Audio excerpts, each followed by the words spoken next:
ناظرین، ہماری خبر کی سرخی ہے پنجاب کے شہر لدھیانہ کے پاس ایک گاؤں میں سینکڑوں سال پرانی مسجد شہید کر دی گئی۔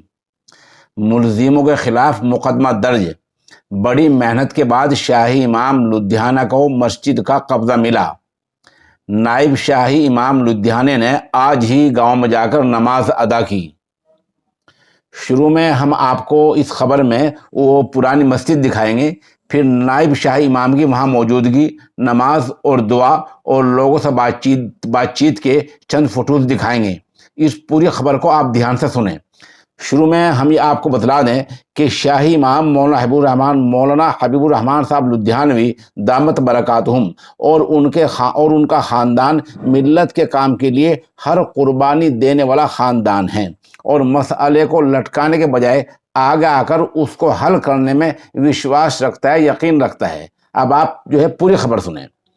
پنجاب کے شہر لدھیانہ سے لگ بھگ 28 کلومیٹر دور گاؤں گھنگرالی میں شرپسندوں نے ایک ہفتے پہلے صدیوں پرانی مسجد گرا دی ہے۔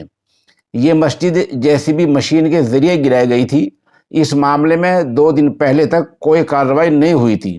اسی کے چلتے سکھ بھائیوں نے لدھیانہ کے شاہی امام مولانا حبیب الرحمان کو اس کی اطلاع دی۔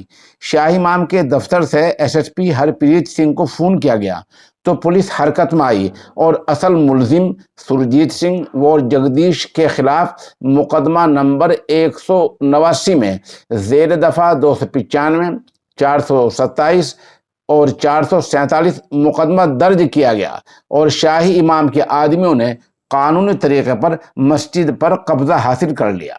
یہ خبر کا خلاصہ ہے۔ ادھر لدھیانہ سے نائب شاہی امام مولانا عثمان لدھیانوی مدد العالی اور شاہی امام کے سیکریٹری قاری محمد مستقیم اس منہدم شدہ گرائی گئی مسجد کی جگہ پہنچے۔ اس موقع پر عبدالستار لبرا، ممبر پنجاب وقف بورڈ، EO کھنہ محمد علی، سرپنچ سردار ہرپریت سنگھ، SHO صدر ہیمت کمار، چوکی انچارج کوٹ آکاش دت، سکھونت سنگھ ڈھلوں، امندیپ، ہرمنجیت سنگھ پنچ بھی موجود رہے اور پھر نائب شاہی امام مولانا محمد عثمان مدد العالی لدھیانوی کے ساتھ مل کر سب نے امن و شانتی کی دعا کی۔